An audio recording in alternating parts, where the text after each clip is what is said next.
photos should not be this big, so apologies in advance. Alright, let's get into it.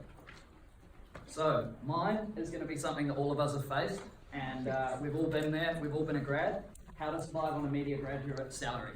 So, in the next 3 minutes, I'm going to take you through exactly my genius solution. So the first thing I have done is obviously my market research. I've been taught well. Thanks, Sam.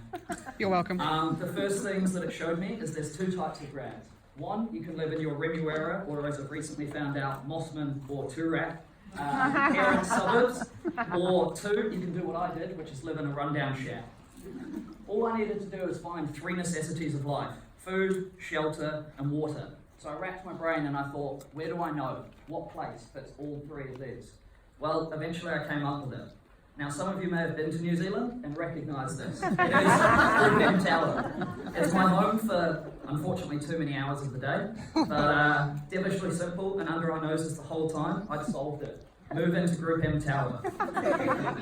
Now, you may not be convinced, so I'm going to break down why this is great. First of all, the benefits. So, while I'm sure Sam and the rest of the senior leadership would love to know about my productivity with these 16, 18 hours in the office all the time, the rest of you I know don't really care about that. So let's get into the fun stuff. First up, location, location, location. They say it is everything, and while some of you may not know Auckland, this has got it all. A 2-minute walk down into the Viaduct Harbour with bars, sea views, restaurants, and not to mention more bars. The second is, as a 25-year-old guy, it's got everything I need. Wi-Fi, occasionally, Sky Sport, always, and if you work hard enough, you can even find a PlayStation hidden down on MediaCom's floor. The next thing is unexpected positives. So while you won't recognise these two people, they are the cleaners in our office, and they do a phenomenal job. They took me into their family, and it literally is a family business, and I couldn't have been happier. They helped me get through my first tough time at work, and also free bar. Hygienic. Well, I'm sure a lot of the girls are sitting here thinking, ooh, yuck, sleeping in the office. It was actually a lot cleaner than my flat.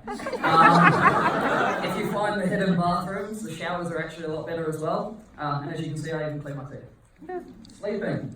Well, there's an abundance of couches. You can change floors.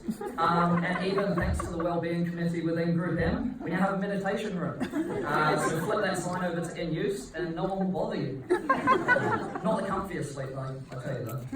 Free food. So this one is great. I love my breakfast. Come in the morning, pick it up. You got your toast, cereal, everything you could ask for, even some cooking utensils as well, and then harbour views for your eggs on toast as well. There were some downsides, but I think you'll see I handled it pretty well. Yeah.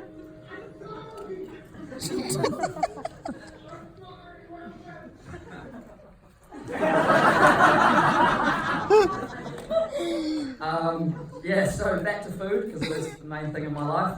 Free dinners. While Sam didn't know what she was signing off, my expense form got a lot bigger over this week, I'll tell you that. So on to our overall review. I managed to actually find an anonymous TripAdvisor that someone had posted online. So I thought I'd go through it because it sums it up quite well. Facilities, 4 out of 5, obviously. Amenities, we've been through. Ambience, the cleaners really add to this, but I think it speaks for itself. Location, cannot beat it. Price, obviously 10 stars, it's free.